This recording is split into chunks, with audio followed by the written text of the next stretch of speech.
কোনো একজন বোনকে বলছেন, আপা ওনার যন্ত্রণা তো আর আমি টিকতে পারতেছি না, কি করবো? বলে আপা ওরা ডিভোর্স দিয়ে দেন, তাড়াতাড়ি ডিভোর্স দিয়ে দেন, আর কত সহ্য করবেন, এত সহ্য করা যায় না। বলে আপা আমার হাজব্যান্ডের কথা বলতেছি না, আমার অফিসের বসের কথা বলতেছি। তো বলছে না আপা একটু ধৈর্য ধরে থাকেন, চাকরি তো, জীবনে চাকরির তো মূল্য আছে, কষ্ট করে চাকরিটা রাখেন। স্বামীর আগে বলছে এটা তালাক দিয়ে দেন, আর বসের ব্যাপারে কি বলছেন? বলছে ইয়ে দিয়ে দেন।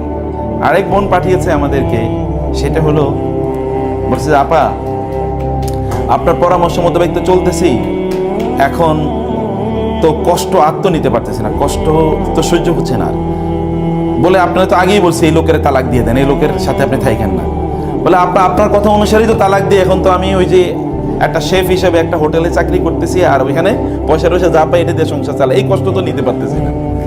বলে যাক, একটু তো জীবন চালাইতে হলে তো একটু কষ্ট করতেই হবে।